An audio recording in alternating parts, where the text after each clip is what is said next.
क्या जेफर Archer ready हैं India के चैलेंज के लिए? क्या लॉर्ड्स की ग्रीन पिच क्रिएट करेगी problems batting line-ups both for England and India? और क्या जेफर आर्चर और ब्रेंडन कार्स फिनिश कर पाएंगे इस पूरे मैच को? आइए चलते हैं इन क्वेश्चंस के आंसर्स की तरफ। पहले मैं आपको अपडेट करना चाहता हूं कि जो चेंजेस होने जा रही हैं दोनों टीम में इस वक्त अगर देखा जाए तो इंग्लैंड ने अपनी 11 जो है वो अनाउंस कर दी है और उसमें जेफर आर्चर जो है वो आ रहे हैं। जॉश टंग को रिप्लेस करेंगे जेफर आर्चर। बाकी जो rest of the batting lineup है वो वैसे की वैसी ही रहेगी। ब्रेंडन कार्स के ऊपर क्वेश्चन मार्क था कि क्या वो इंजर्ड हैं या नहीं है। बेन स्टोक्स ने मेंशन किया प्रेस कॉन्फ्रेंस में कि नहीं, वो इंजर्ड नहीं है, उनके कोई शू का इशू था बेसिकली, जिसकी वजह से उनको थोड़ी बहुत पेन हो रही थी, लेकिन he is ready to go, but will assess that further.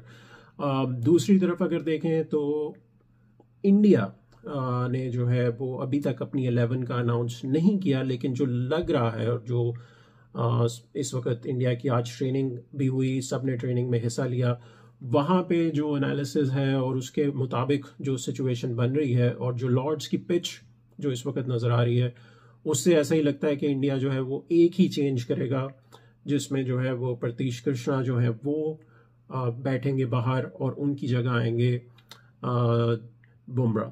So that is the change that India is most likely to do.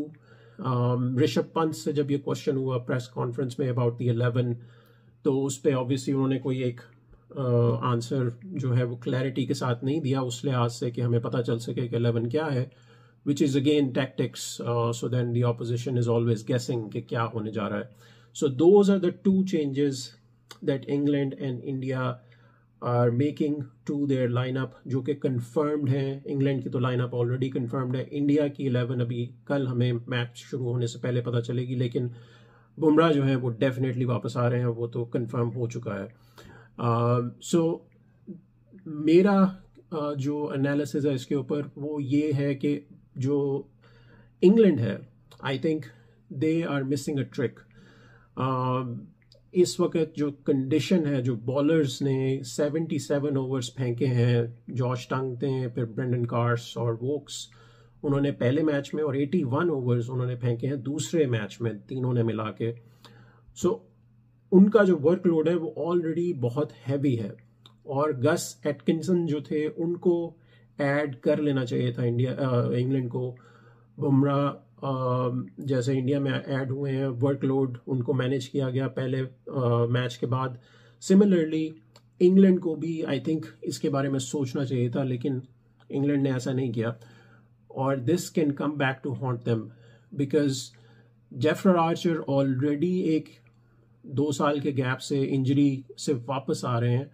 So there is always a likelihood, उन्होंने कोई फर्स्ट क्लास गेम नहीं खेली, white ball cricket उन्होंने खेली है, लेकिन उन्होंने अभी तक कोई भी फर्स्ट क्लास गेम जो 3 डे 4 डे मैचेस होते हैं वो नहीं खेले। सो बॉडी जो होती है, जो वर्कलोड होता है, उसमें चांसेस होते हैं जब आप 5 डे गेम के लिए जाएं all of a sudden from T20 और from a 1 day cricket, there is always a chance of an injury.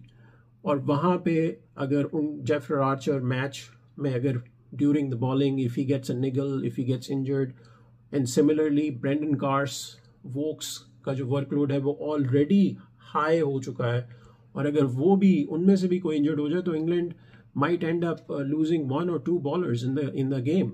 So that is a big question mark. The selection question mark on Ben Stokes' captaincy is there.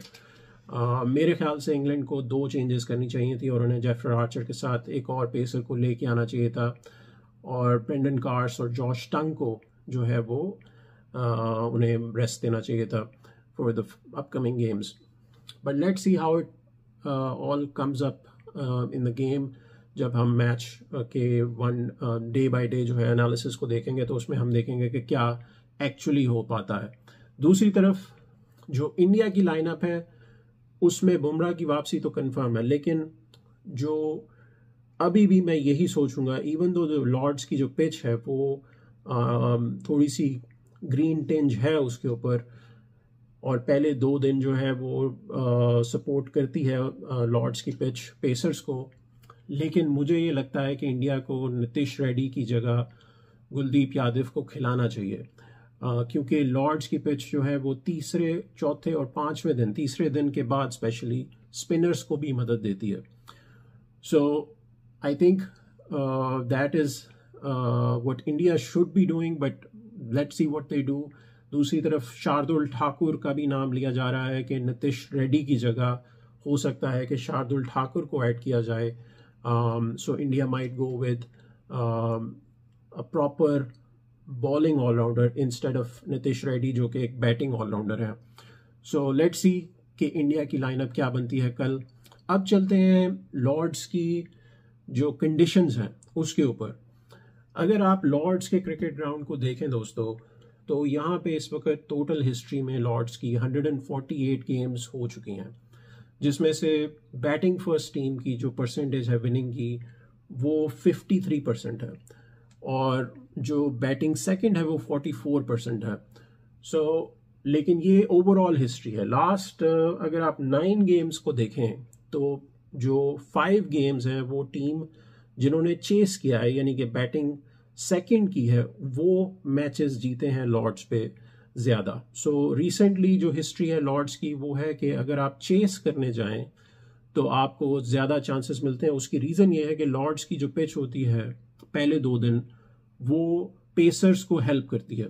जो moisture होता है pitch में और थोड़ी सी green tinge होती है, वो first 2 days batting के लिए थोड़ा सा मुश्किल होता है। सो बैटिंग फर्स्ट जो है वो always is little tricky on Lord's. तो वहाँ पे टीम जो होती है वो जो बैटिंग सेकंड करती है उसमें उसके पास चांस होता है कि वो अर्ली इनरोड्स कर सके by bowling first into the batting team. So basically अगर इस सिचुएशन में अगर हम देखें तो लॉर्ड्स में अगर आप टॉस जीतते हैं, अगर इंडिया टॉस जीतता है, तो मुझे ये लगता है कि उनके पास, क्योंकि बुमराह की वापसी हो रही है और वो फ्रेश होंगे, और आकाशदीप जो कि उनकी performance has been amazing in the last test match, तो वो जो बॉल को स्विंग करते हैं और बुमराह की जो एक्यूरेसी है, और शुरू में जैसे वो भी स्विंग करते हैं, बॉल को अंदर बाहर लेके जाते हैं, और उनकी पेस भी काफ़ी अच्छी होती है बुमराह की। तो उस सिचुएशन में I think if India wins the toss they should go for bowling first. और इंग्लैंड का जो टॉप ऑर्डर है वो इस वक्त उस पर क्वेश्चन मार्क्स तो ऑलरेडी हैं। अगर आप देखें जो जॉर्ज क्राली हैं, फिर उसके बाद होली पोप हैं, ये अर्ली कैंडिडेट्स होते हैं जल्दी आउट होने के। इवन के हैरी ब्रुक भी शुरू में अगर 10 बॉलों में आप उनको आउट कर लें तो there is always a chance, और वो देते हैं, जैसे वो बाहर निकल के खेलते हैं, ही always provides you with a chance. So I think अगर इंडिया जो है वो टॉस जीते, लॉर्ड्स की पिच को देखते हुए जो इस वक्त चल रही है, जो ग्रीन टिंज थी वो कट की गई है further more today, but there is a Edgbaston से अगर हम देखें, हेडिंगली से देखें, तो यहाँ पे ज़्यादा ग्रीन टिंज होगी। सो दैट मीन्स के चांसेस हैं कि आप अर्ली विकेट्स ले सकें अगर आप बॉलिंग फर्स्ट करते हैं। So first 2 days becomes very crucial at Lords, और जो एडवांटेज ले जाता है पहले 2 दिन में, तो then that team ends up winning. So that is the crucial thing. I think if India wins the toss, they should try to ball first on this track. England obviously उनकी जो strength है वो है ही chasing में. So I think if Ben Stokes wins the toss, he will definitely go for bowling first. और जेफर Archer की pace और फिर उसके बाद वोक्स की एक्यूरेसी, वोक्स का रिकॉर्ड भी लॉर्ड्स में बड़ा अच्छा है, तो वहाँ पे वो अर्ली विकेट्स के लिए जाएंगे। सो दैट्स माय अंडरस्टैंडिंग कि अगर आप टॉस जीते तो पहले आपको बॉलिंग जो है वो करनी चाहिए। यहाँ पे आपके जैसे हमने स्टैट्स को देखा तो वहाँ पे चांसेस ज़्यादा हैं कि आप मैच में एज ले सकें और जीत के क्लोज आप जा सकें। दूसरी तरफ अगर हम देखते हैं जो प्रेस कॉन्फ्रेंस हुई है आज, प्रेस कॉन्फ्रेंस में डिफरेंट क्वेश्चंस जो है वो, पहले बेन स्टोक्स की हम बात करते हैं। बेन स्टोक्स से पूछा गया जेफर आर्चर के बारे में कि वो आ रहे हैं वापस after a long injury, is he ready? तो उस पे उन्होंने जवाब दिया कि he is been playing in the white ball cricket तो he is ready. Obviously there is a question mark कि उन्होंने कोई फर्स्ट क्लास गेम नहीं खेली. सो वी विल सी कि वहाँ पे क्या होता है, क्योंकि वर्कलोड जो होता है उसमें जैसे ही आप लंबे स्पेल डालते हैं, पहले स्पेल में तो इतना प्रॉब्लम नहीं होता, लेकिन आप जब दूसरे और तीसरे स्पेल में आकर बॉलिंग डालते हैं तो वहाँ पे बॉडी जो है वो आपकी ब्रेक डाउन हो सकती है. So it will be a big question mark on Jofra Archer fitness 5-day match के लिहाज से कि वो उनकी फिटनेस कैसी है. And this might come back to haunt India, because chances ऐसे ही होते हैं कि एकदम से कोई भी निगल हो जाए तो फिर मुश्किल हो सकती है इंग्लैंड के लिए कि जेफरे आर्चर को शायद उन्हें मैच के दौरान ही बिठाना पड़े और they might be a bowler shot during the game. दूसरा जो क्वेश्चन उनसे हुआ उनकी फॉर्म के बारे में. अब इसके बारे में हम पहले की वीडियो में भी बात कर चुके हैं. फॉर्म के बारे में क्वेश्चन हुआ कि आपकी फॉर्म कैसी है, आपको लगता है कि आप कुछ कर पाएंगे इस टेस्ट मैच में. तो the answer was good. Yes, just good, nothing else. So let's see how good it is in the game, कि एक्चुअली वो कुछ कर पाते हैं या नहीं. और फिर उसके बाद उनसे पूछा गया लॉर्ड्स की पिच के बारे में, ऑपोजिशन के बारे में, इंडिया की जो ऑपोजिशन है उनकी उसके बारे में उनसे क्वेश्चन पूछा गया कि वो ऑपोजिशन को और लॉर्ड्स की पिच को कैसे लेते हैं. तो लॉर्ड्स की पिच के बारे में जैसे मैंने आपको बताया दोस्तों, he said the same thing कि पहले 2 दिन जो है वो बॉलिंग को सपोर्ट वो करती है. और ऑपोजिशन के बारे में उन्होंने बताया कि we respect the opposition because now it's 1-1, so game is on. Who will take the lead in the series at Lord's Test match?